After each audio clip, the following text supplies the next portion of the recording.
Bukod naman sa kakapusan sa classroom at mga guro, may mas malaking problema ang mga paaralan sa lupang arenda sa Taytay Rizal. Ang kinatitirikan kasi ng mga eskwelahan, danger zone pala! Romel Lopez, ibalita mo. Bahang kalsada ang sumulubong sa mga estudyante ng Tibayan Elementary School sa lupang arenda Taytay Rizal. Napasabak tuloy ang mga tanod at mga magulang sa pagkakarga ng mga batang nakasapatos, habang ang mga nakatsinelas lang lumusong na sa baha. Ang hirap ng paghatid sa mga bata.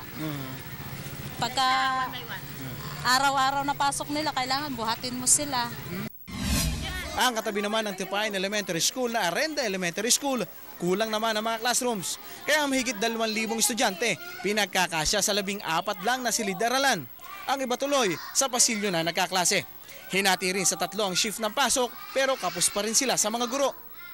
Naghahabol kami minsan sa oras namin kasi yung dapat na ibigay namin sa bata ay kulang ang oras para sa kanila. Pero may mas malaki pa silang problema ang kakaharapin. Bukod sa kakulangan sa mga guro, kakulangan sa mga classroom at sa peligrong maaaring ang idulot, itong di mawala-wala nga tubig baha sa ilang lugar dito sa lupang arenda. Isa sa maaaring problemahin din ng mga residente at ng mga estudyante rito ay ang peligrong maaari namang idulot ng kanilang pananatili dito sa lugar.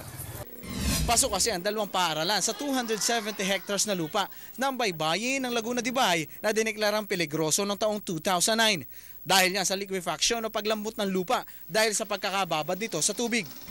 Pag ang tubig kasi sumiksik sa ilalim yon, naglulus yung bottom. So may tendency na mag-move yung struktura doon pagdating ng mga earthquake. Gustuhin daw man ng DepEd na ilipat sa mas ligtas na lugar ang mga paaralan. Wala namang budget. Institutionalize na yung earthquake drill at saka yung iba pang mga drills natin para sa mga disasters na mangyayari para alam ng mga bata yung gagawin. Umaasa na lang tuloy ang mga residente na makatutulong ang flood control facility na tinayo sa lugar para kahit papano ay mabawasan ang peligro. Romel Lopez, News 5.